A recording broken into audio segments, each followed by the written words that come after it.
I called Ed to see if he wanted to have a pint of beer on Sunday lunchtime. Sure, I'm already at Bob's Wheat Leaf. But I called you at work. Yeah, but I can transfer work calls to my cell phone. That's great. Maybe I should get one of those. In the pub, Ed explained. I have to work one Sunday a month, but only to service the phones. So I have one of these new cell phones and I can transfer calls from the office to it. Any customer who calls thinks I'm at work. And if I can't answer their question from memory, I just say I'll call them back on Monday. Tabby and I live in a rented apartment, but all the furniture is ours. If I get a promotion next year, we plan to buy a house, get married, and start a family. In the meantime, I work hard at my job and I get noticed. Every week or so, I have to work at one of the smaller branches of my company and stay in a hotel overnight. When I return, the sex is always raucous. When I'm away, we have a certain routine. I call Tabby at her office when I check in to let her know I got there safely. I call again around 10:30 when we're usually ready for bed. These calls are more intimate.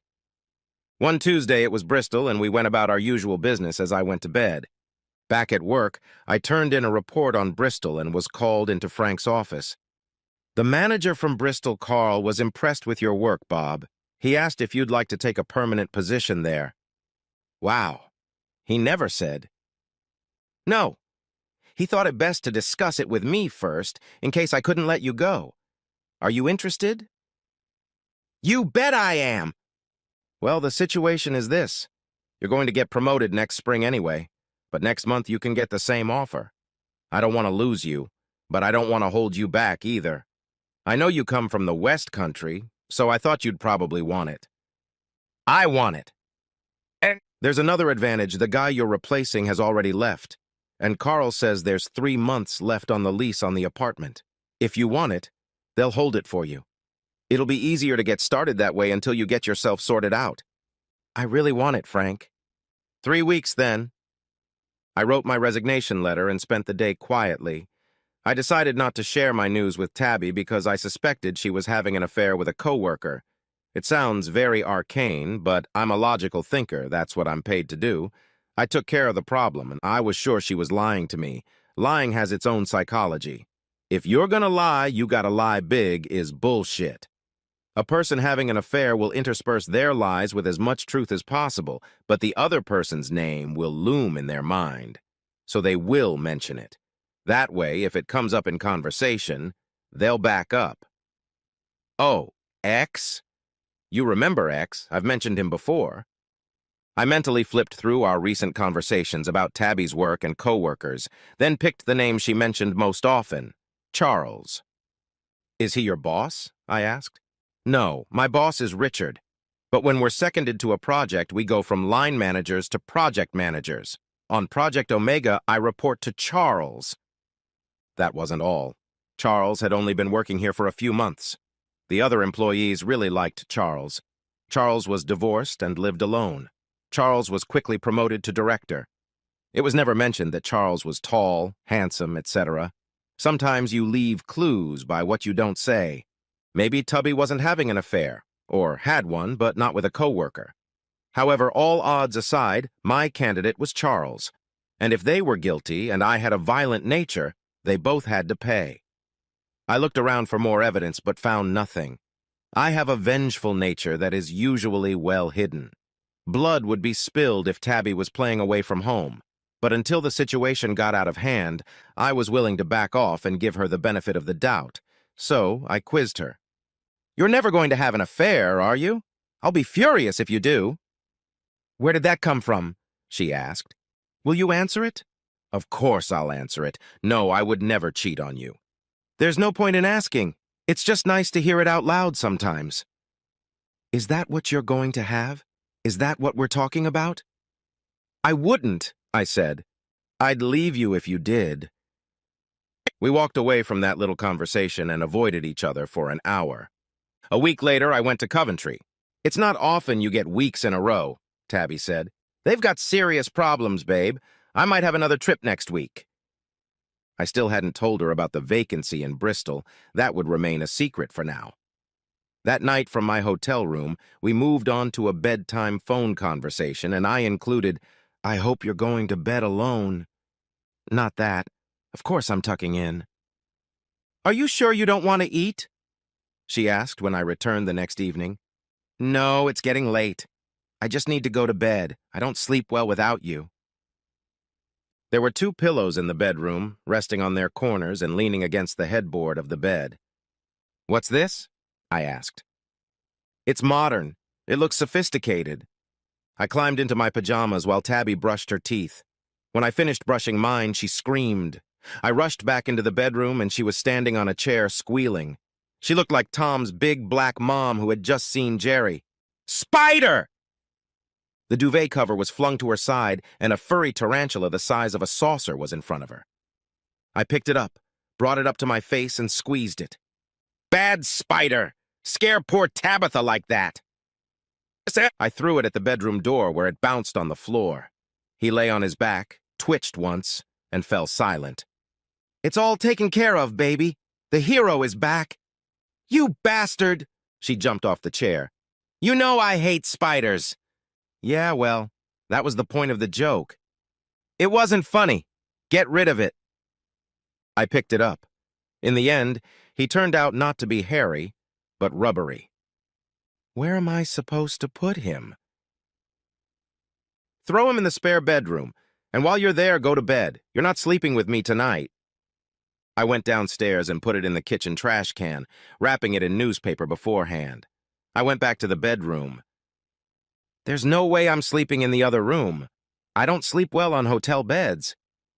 Well, you're definitely not getting sex. She curled into her pillow, clutching one of her fancy pillows to her chest. All night she snuggled up to me. In the morning we made love passionately. Afterward, lying in each other's arms, she said, I'm sorry about last night. You really scared me. I'm sorry, too. While I was gone, I looked in the joke store. It was supposed to be kind of funny. At breakfast, I wasn't really surprised by her news. We're invited to a barbecue on Saturday. Oh, whose? Could it be Charles's barbecue? Charles, she confirmed. He invited everyone from the project as well as a few neighbors. He doesn't know many people here, so this will be a good chance for all of us to get together. Well, then let's go and make him welcome. Great. He asked if we could each bring our own drinks. We gathered late in the afternoon. There were a dozen people from the office here, most of whom I knew, and half a dozen neighbors I didn't know. I don't know if everyone got as personalized service as we did, but he willingly showed Tabby and me around the house. What interested me most was his bedroom. There were 3 pillows artfully arranged between the pillows, very exquisite. We only have 2. Back downstairs, she joined her coworkers. Charles and I were in his office, which he called the library. A bag of golf clubs in one corner looked out of place. You have a lot of Stephen King's, I said, picking up the stand. I've never seen this extended version. I put on my reading glasses when he said, a lot of these are first editions. I started to put the book back down. No, it's okay, look at it. All the valuable ones are on the top shelf. Some are still in shrink wrap. Throughout the barbecue, I kept my eyes on Tabby, but she didn't give anything away. She brought 2 chilled bottles of Pinot Grigio in the cooler. As far as I knew, she'd never drunk it before. In the same box, I brought 12 cans of Boddingtons. I didn't expect to drink them all and was willing to share. One of the neighbors came over with a liter bottle of the Macallan. I should get to know him better. I stood next to Charles and chatted. Pretty, isn't she? Said I. Who? Tabby. Oh, of course. Yeah, she's cute. Cute? Thought I. Gee, you're afraid to admit to your husband that she's cute. I knew it was you. He was dressed casually in a polo shirt and jeans and incredibly hairy. I don't have much armpit hair and I don't have any on my chest, but he had them poking through his shirt, not like a big spider. I smiled. Later, when Charles was busy at the barbecue, I slipped into his kitchen. A tall cabinet revealed a dozen bottles of Pinot Grigio. Suddenly, he shrieked. It turned out he had left a barbecue fork with a handle hanging over the coals, and then picked it up. One of the female neighbors led him into the kitchen. Her husband, the one from Macallan's, was dozing in a chair. I walked over and joined him. Tabby got up and took over the chef's duties. She ignored the hot fork and grabbed a spatula, flipping burgers like a pro. She even flipped sausages with it. Holding the bun in one hand and the spatula in the other, she poked the burger and deftly placed it on the plate next to the lettuce. "Come and get it, guys. Add your own bits to taste," she instructed. "There's mustard, relish, whatever you want." A small line formed. I nudged my new friend. "You look comfortable. Can I get you a burger?" "Not yet, thanks. I'll have another whiskey." He reached for the bottle, but I grabbed it first. "Here you go. Can I get you some ice?" "I never put anything in a Macallan." "You're quite right." "Will you have a drink with me?" "Thank you. I thought you'd never ask." The wounded soldier returned.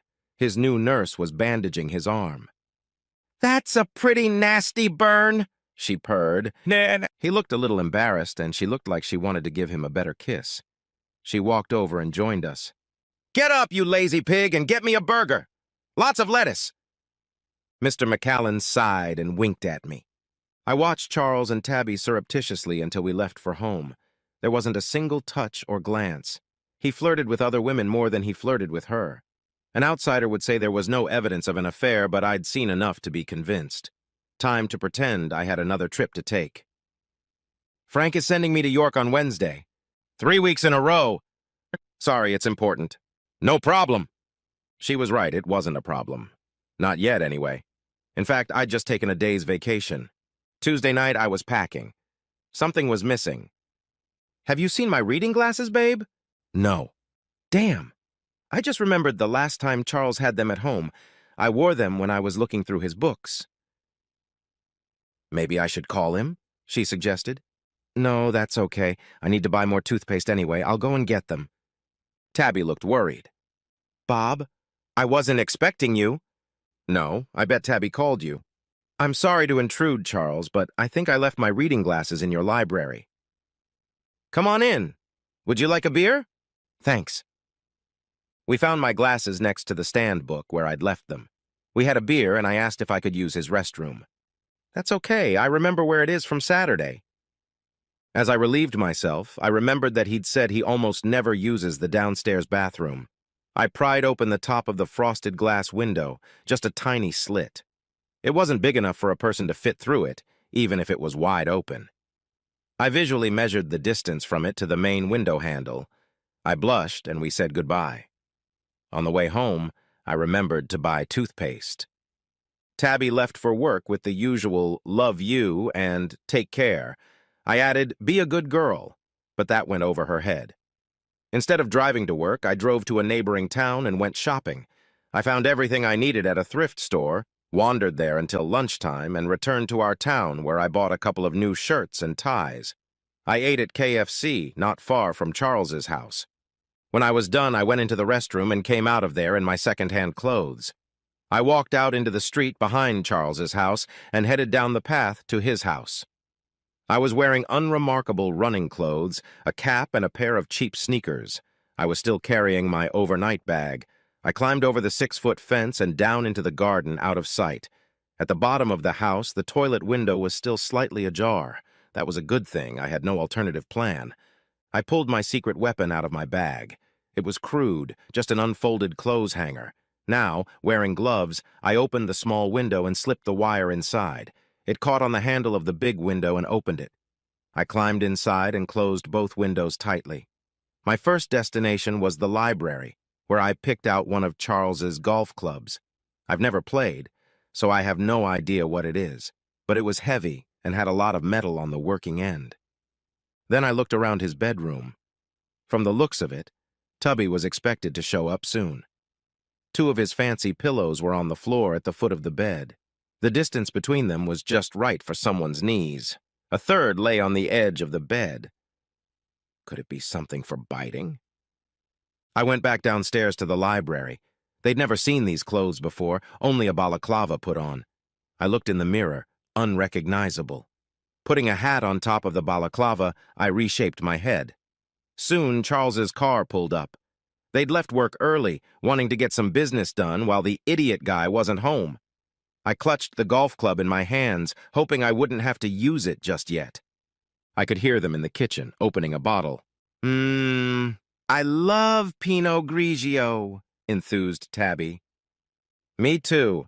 But most of all, I love everything under your panties, and I want it all right now. Don't take too long on your first try. Bob might call soon to say he's here. I waited until they closed the bedroom door and tiptoed upstairs. I thought I heard them undressing. That was confirmed when I heard him say, "You can keep the stockings." I didn't even know she had a pair. I hoped I could get the timing right. When I opened the door a little, I saw exactly what I expected. I can't say it was anything special. He should have spotted me at any moment. I made it halfway to him before he turned around. "What?" I didn't answer. I wasn't in the mood to ask hard questions. He half raised himself. His laws were pointed straight at me. For a split second, I found the sight quite offensive. It's funny what goes through one's mind in extreme moments. And in his head was a club. I swung it, and it hit him right between his eye and his ear. He staggered backward and collapsed to the floor, landing so that he was leaning against the dresser with his legs spread wide. Blood was oozing out of him, but that was okay. Nothing got on me. Tabby still didn't know what was going on. I swung the baton again, this time at Charles's balls. There was a distinct pop. He didn't say anything, probably passed out. I dropped the baton. When Tabby started to turn toward me, I wrapped my arms around her waist and tossed her aside. I hadn't meant to hurt her. In fact, I'm not sure I did, but fate intervened. She collapsed to the floor, landing next to him. They looked strange sitting side by side. Upon closer inspection, it appeared that she had hit her head on the wooden handle of a crate. Nothing serious. It only stunned her. Her eyelids fluttered and she groaned. She looked up at me. Her gaze was glassy and dull. I squatted down and held out the golf club to her. She instinctively took it and knelt down, smearing some of Charles's blood on her stockings. She closed her eyes again. I don't think she saw me properly. I stood looking at them. They were lying side by side, legs spread wide. There was no blood in Charles's groin. He just looked swollen and purple. This worked out better and faster than I had hoped. With the lovers out of commission, I found over 200 pounds in Charles's wallet and took it, then pulled out Tubby's cell phone and examined it. I had never picked it up before, but I realized it was contacts. Charles was the only one. I went downstairs and took off my balaclava and gloves. Quickly examining myself in the mirror, I made sure there was no blood. I went back to the downstairs restroom. If the next part didn't work, I'd have to leave through the front door. I opened the main window and climbed out. I lowered the handle just above where it was supposed to go down. Then I slammed the window shut. The knob fell back into place, closing it. That always worked when I was a kid. I took the SIM card and battery out of my phone and threw it and my balaclava and gloves into the canal. At KFC, I changed into my regular clothes, ordered a takeaway coffee, and drove home. The moving company had sent some packing boxes. I waited until 5:30 before calling Tabby's work. No, she left early. I called her mom, then her brother, but they hadn't seen her. I called her office again and reached Charles, who was running late in the department. No, there was no tardiness. He left early. At 7, I called the local hospital. Yes, they were just about to call me. Tabitha Poulter had been admitted with a head wound. I rushed to the hospital where the police were waiting for me. They wanted to talk to me, but they let me visit her first. There was no point, though, since she was sedated. The police officers took me to a quiet corner. "I'm Sergeant Carter, and this is Constable Barton," the man said, indicating the woman with a nod. "We need to know where you were today, Mr. Poulter." "And I need to know what happened to my wife. The medics have given me only vague details." "I'm sorry," Constable Burton said. "We're not at liberty to divulge anything at this stage." "Look, my wife and I are moving this weekend. I took the day off today and started packing. I went into Collier's this afternoon and bought shirts for my new job in Bristol. Came back here, ate at KFC, and went home." "Have you ever been to Charles Diamond's house?" "Yes, twice." "Can you tell us when and why?" "No." They looked at each other. "Why?" "Because I don't know why you're asking. I'm stressed out. My wife is unconscious and her family is on their way. I think there's an expression for it. A lot to do. And here you are rambling on about some guy I barely know. What happened to her?" "You must understand." "No, I don't understand. Here's the thing. You tell me everything you know and I'll tell you everything I know. And if it means I have to be put in a cell for the night, do it. My day couldn't be worse." They looked at each other and he nodded. The ambulance service received a 999 call this evening. Medical assistance was requested at Charles Diamond's residence. We arrived and had to break down the front door to gain access. He was found in his bedroom. The medics wouldn't let us in at first, so I don't have details of his injuries, although I understand he was unconscious. Tabitha Poulter was in the same bedroom. She was standing by the bedside table and still holding the phone. What were they wearing? Come on, you know exactly what it looks like. What were they wearing? He looked at DS and she answered. They were both naked, Mr. Poulter. I looked quite serious.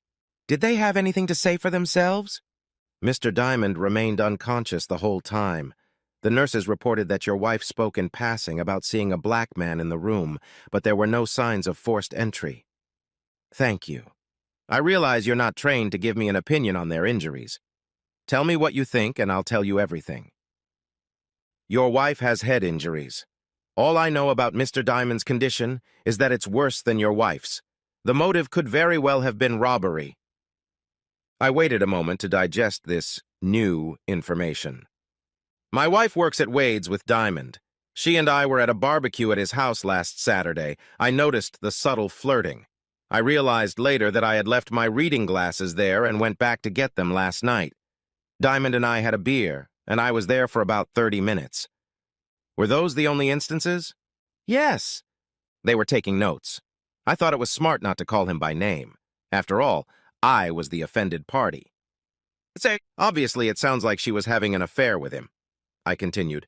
I had no idea except that I saw harmless flirting. My wife knew I wasn't working today and said she'd be home a little late.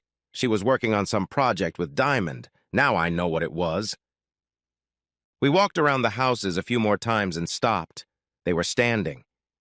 I must ask you not to leave the neighborhood until we complete our investigation. You undoubtedly have colleagues in Bristol. I'm moving there this weekend. I start my new job on Monday. I can give you a new address. That will be fine. Please contact our branch on Market Road before you leave. If we're not in the neighborhood, a message will suffice. There wasn't much to do at work, just wrapping up my chores and putting away my personal belongings. By Friday, I had packed up everything at home except the washing machine and towel. My boss gave me the day off. In Bristol, Carl organized a junior with a key to wait for the movers at my new address. I knew I would have to drink on my last day on my lunch break, so I used Carl's money to rent a cheap hotel nearby. While I took a cab to work, the movers loaded my stuff, including the bed, and left. The house was cold. Empty houses usually are. Tabby's parents arrived to pick up all her clothes and personal belongings.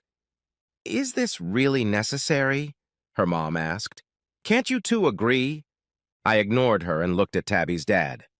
If your wife sneaked off to another man to have sex with him, would you try to work things out, Dave? Well, really, there's no room for vulgarity here, her mom said.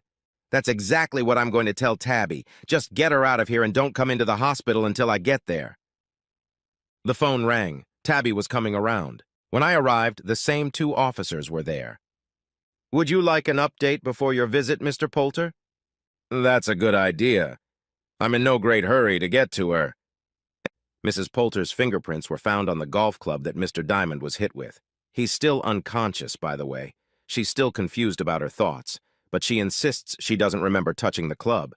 And she still believes there was someone else in the room, despite our evidence to the contrary. Our first explanation was that he attacked her. She hit him in defense, and then passed out. But that doesn't fit.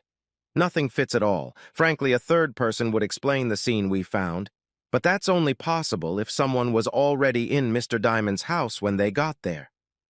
And that would make me a good candidate if I could get in, but I didn't know they were having an affair until you told me. Besides, I don't have much of an alibi. Constable Burton was about to say something, but stopped herself. I think I know what it was. Most innocent people don't have a good alibi. Look, I'm moving to Bristol today. Can you confirm that everything's all right? I don't want to interfere with your investigation, but the new job is very important. Yes, move in. We have your new address, but we may want to talk to you again. Eventually, I went in to see Tabby. She was pretty excited. So what have you been up to? She hung her head. How much do you know? Oh, no, we're not playing that game. It gives you too much leeway to lie. I lied? I would never cheat on you is exactly the case. I know you've done it. That counts as lying in my book. Assume I know everything and tell me the truth. All of it. She sighed in defeat. I had an affair with Charles. Do you know how he feels? They won't tell me. Later. Why did you have an affair? I don't know, I was fascinated by him. And what happened before you called the ambulance? I don't know exactly. We were just about to have sex, and all of a sudden I heard him fall, or maybe he pushed himself off of me. I fell, or I was thrown next to him. Why are you so unsure? I hit my head on the dresser handle. When I came to, I crawled to the bedside phone and called for help, and then I passed out again. But I'm sure there was a black man in the room. He hit Charles and then me, even though the police told me there was no one. Do you know anything more? Yes, I know a great deal.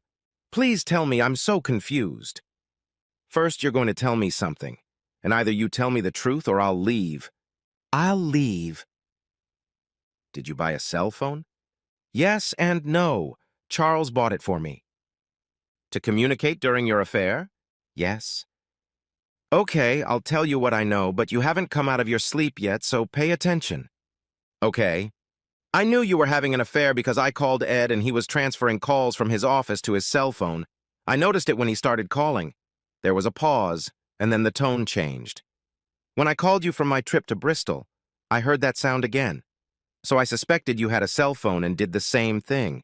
The only reason I could think of why you would switch from your home phone would be if you weren't home like you said. Then I noticed the cushions around our pillows. And oh wonder, Diamond has the same thing on his bed.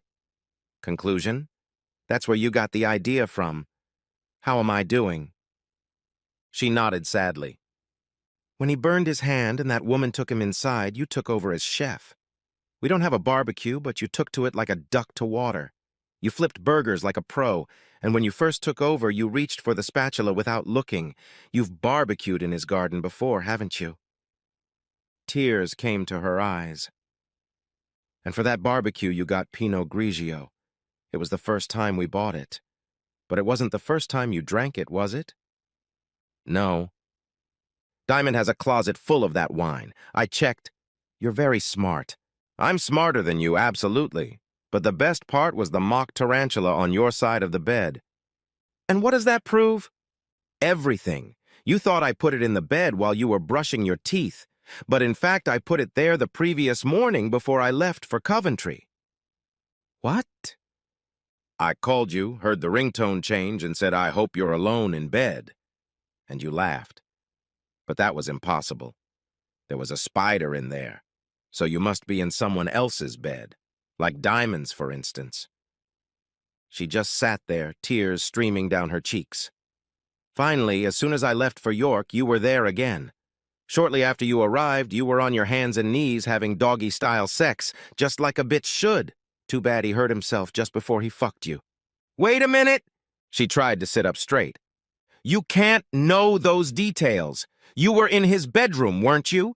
You were the man in black. I'm going to tell the police. Go ahead and tell them. The police report says that the arrangement of the fancy pillows indicates that you were on your knees, hence the doggy style. Your treatment at the hospital indicated that sexual activity, that is foreplay, had already begun. They also confirmed that he slept with you, at least not that day. She lowered her eyes. There's no evidence that anyone else was in the house. I agree, it's hard for the police to put together a scenario that makes sense. But you were about to get fucked, and you ended up falling on the bedroom furniture, and the lover boy suffered a head and ball injury, apparently with his own golf club. The assault. Who threw the punch first, did you? It certainly couldn't have been me. I would have killed you both. She looked at me with bewilderment and suspicion. Diamond is still in critical condition, and the weapon has your fingerprints on it. So go ahead and tell the cops you think it was me. They already think you're crazy. Tabby started crying even louder. Then the last part of what I know. Our house is empty. Your stuff is at your mom's. Next time you see her, don't be vulgar. She doesn't like that. Tabby looked even more confused. I gave the key back to the landlord, so don't go back there. If you do, trespassing will be added to your other sins. And I have a new job and a new address. You don't need to know where... What? You heard. While you were offering yourself to the handsome Mr. Diamond, life was going on. But mind you, I called your office yesterday. They'd only just found out you were both injured. I told them what you'd been up to, and I think they canceled the trip to get flowers. I wonder if you'll still have a job when you get out of here. And I'll be surprised if Diamond even gets out of there, to be honest. He's almost a vegetable by now. Suits him. You bastard. Rich for saying that. If you're having trouble finding a job after you're discharged, you can always buy some more stockings and hang around the station after 9 o'clock. A neck corset might scare off a few customers. I walked out feeling smug. The trip to Bristol had been enjoyable. Eventually, Tabby would find out where I was, but hopefully she wouldn't try to contact me. I hoped she wouldn't try to contact Frank. How did I get back from York so quickly? We don't even have a branch there.